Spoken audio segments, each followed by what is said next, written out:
अगर आपका बालक अपने आपके पिता को ही नहीं फॉलो कर रहा है, खुद का बालक, तो पिता को धिक्कार है।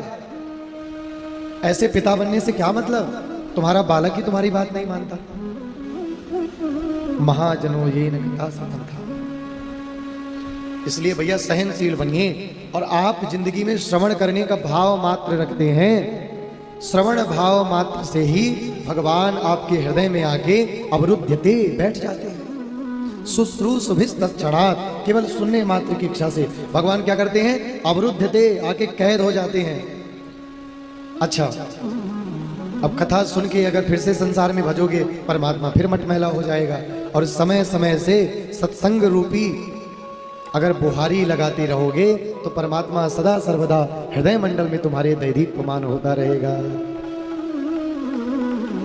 निगम कल्प तरोर गलितम फलम सुख मुखाद मृतद्रव संयुतम पिबत भागवतम रसमालयम मुहुरहो रस का भूविभावुकः।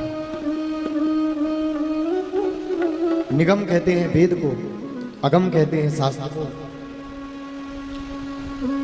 भागवत की कथा कोई सुनने का विषय नहीं है, कोई कथानक नहीं है। ये मानव के जीवन का इतिहास नहीं, पुनर्जन्म न विद्यते। अगर भागवत की कथा आपने पीना प्रारंभ कर दी, ये मुख का पात्र बनाइए और कर्ण को दोना बनाइए और भागवत की कथा भर के सुनिए मत। बोले पिबत भागवतम रसमालयम, पीजिए। कब तक पीना है, बोले आलयम पर्यंतम पिबत, जब तक तुम्हारे जीवन का आलय ना हो जाए। आलय यानी अर्थात तुम्हारा जीवन क्षय ना हो जाए, विश्राम की ओर न चला जाए, तब तक भागवत की कथा पीते रहिए, पीते रहिए, पीते रहिए।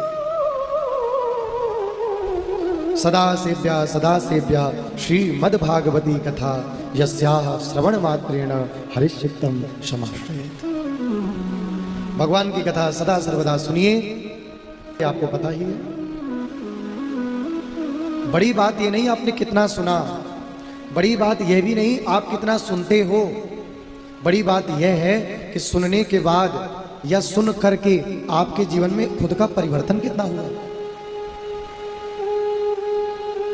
जाके प्रिय न राम वैदेही तजिए ताई कोटि बहरीसम यद्यपि परम स्नेही। मानव को यदि सबसे बिगाड़ता